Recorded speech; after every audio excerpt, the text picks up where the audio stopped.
মাকে নিয়ে আজকে শপিং মলে গেলাম ক্রিসমাস ট্রি দেখানোর জন্য। কারণ আমি অনেকবার দেখলেও আমার মায়ের কিন্তু ক্রিসমাস ট্রি বা এরকম কোনো শপিং মলে যাওয়া হয়নি। মা যেহেতু এতদিন আমাদের গ্রামে ছিল, তো যে কারণে তার দেখা হয়নি। তো শহরে আসার পরে মানে আমরা যেখানে থাকি এখানে আসার পরে তার এই প্রথম হবে আর কি ক্রিসমাস ট্রি দেখা, এজন্য শপিং মলে নিয়ে আসলাম। আসলে আজকে আমাদের শপিং মলে আসার কোনো কথাও ছিল না, বা আমরা কোনো রেডি ছিলাম না। আমরা বাড়ি থেকে মানে বাসা থেকে বের হয়েছিলাম একটা কারণে, একটা কাজের কারণে। তো এখানে আসার পরে একটা গাড়ি দেখতে পাচ্ছেন, এটা কিন্তু যে বেশি করে মানে এখান থেকে মার্কেট করবে সেরকম একটা লাকি পার্সনকে মানে দেওয়া হবে আর কি, মানে ইয়ের মধ্যে যে টোকেন করে টোকেনের মধ্যে উঠিয়ে যার নাম হতে তাকে দেওয়া হবে। এরকম না হলে যারা বেশি করে শপিং করতেছে, মানে যারা একদম লাখ লাখ টাকা শপিং করে তাদের জন্য। আমরা বাইরে অনেকক্ষণ ছিলাম, বসে বসে একটু ওয়েট করছিলাম যাতে একটু মানুষ কম হলে ভিতরে যাব। কিন্তু এখন তো যে সিজন, এখন ক্রিসমাসের সময়, তো লোকজনের ভিড় অনেক সময় থাকে বেশি। কারণ এখানে ক্রিসমাস ট্রি বানানো হয়েছে বিভিন্নভাবে, কোনো কিছু সুন্দর করে বানানো হয়েছে, আর বাইরেও বাজার বসেছে। তো আমরা একদম ভিতরে চলে আসলাম মাকে দেখানোর জন্য। এই যে দেখেন ক্রিসমাস ট্রিটা আসলে এত সুন্দর করে বানানো হয়েছে, মানে অনেক সুন্দর হয়েছে আর কি দেখতে।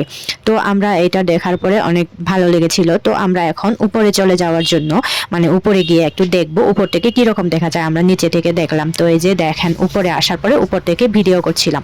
তো উপর থেকে ভিডিও করতে করতে হঠাৎ চোখে পড়লো মানে ক্রিসমাস ট্রিটা একটু ছোট দেখা যায়। আমরা প্রথমে বড় করে দেখেছিলাম, এখন কিন্তু ছোট দেখা যাচ্ছে। আসলে অনেক সুন্দর করে শপিং মলটা সাজানো হয়েছে। তো আমি মাকে এই মাত্র মানে দেখাতে নিয়ে আসলাম আর কি। এর আগে কখনো মায়ের দেখা হয়নি এরকম ক্রিসমাস ট্রি, বা শপিং মলেও যাওয়া হয়নি। কারণ গ্রামের লোকেরা কখনো এরকম শপিং মলে যাওয়া মানে হয় না আর কি, শপিং মলে যায় না। তো তারা যেহেতু একদম সাদাসিধে গ্রামের মধ্যে বসবাস করতো, তো আমরাও সেই গ্রাম থেকে উঠে এসেছি। এখন আমরা যেহেতু দেখতে পাচ্ছি, জানতে পাচ্ছি, তাই মা বাবাকেও দেখানোর জন্য মাঝে মাঝে আমরা ঘোরাটি নিয়ে যাই আর কি। সচরাচর শপিং মল কোনো গ্রামেই হয় না, গ্রামে থাকে না, এই কারণে বাবা মায়ের দেখা হয়নি। তারপর মাঝে মাঝে আমরাও বাবা মাকে নিয়ে আসি। তো এখন আমরা লিফট দিয়ে চলে যাচ্ছি। আমার মায়ের কিন্তু ভীষণ ভয় লাগে। তো যেহেতু প্রথম প্রথম তাকে একটু মানে এগুলো শেখানোর জন্য বা দেখানোর জন্য আমি প্রায় সময় মাকে নিয়ে এভাবে ঘুরতে আসি। তো এখন আমরা ভিতরেও ঘোরা শেষ হলে বাইরে বের হয়েছি। বাইরে বের হয়ে দেখেন কতগুলো বাজার বসেছে। এগুলো কিন্তু শপিং মলের মানে অনুমতি নিয়ে এই বাজারগুলো বসে। তো আমি মাকে বললাম এখন একটু সন্ধ্যা হয়ে যাচ্ছে, তো আমরা একটু তাড়াতাড়ি বাসায় ফিরতে পারি কিনা দেখি। এই কারণে মা বলতেছে হ্যাঁ আমরা তাড়াতাড়ি বাসায় ফিরতে পারলে তো ভালো হয়। এই কারণে আমরা এখন বাসায় ব্যাক করব।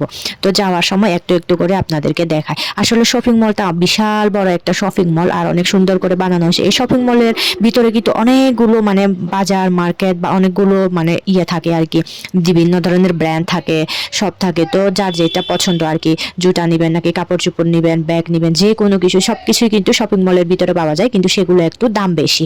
তো এখানে আমরা যাওয়ার সময় এই দিক দিয়েও আসা যায়, আরেকটাও রাস্তা আছে, ওই সাইডে কিন্তু লিফট আছে। আমরা লিফটের সাইডে না গিয়ে এই সাইডে হেঁটে হেঁটে চলে যাচ্ছি। এই যে উপরে কিন্তু আবার মেট্রো রাস্তাও আছে, মেট্রো রাস্তা আছে। বেশিরভাগ সময় কিন্তু এখানে লোকজনের ভিড় থাকে, আজকে লোকজন একটু কম, কারণ বেশিরভাগ লোক ভিতরে চলে গেছে। আর এখানে বাইরে একটা আছে যে পানি পড়ে এরকম দেখা যাচ্ছে, এইটাও আমার কাছে অনেক ভালো লাগে।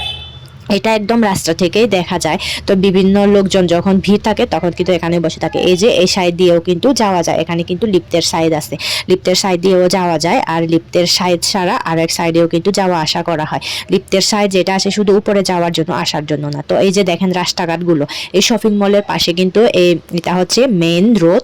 এই মেইন রোডের রাস্তাগুলো দেখেন কত বড় বড়। একটা রাস্তায় মানে একসাথে কিন্তু বাস বলেন ট্রাক বলেন অনেকগুলো একসাথে যেতে পারবে, কি সুন্দর।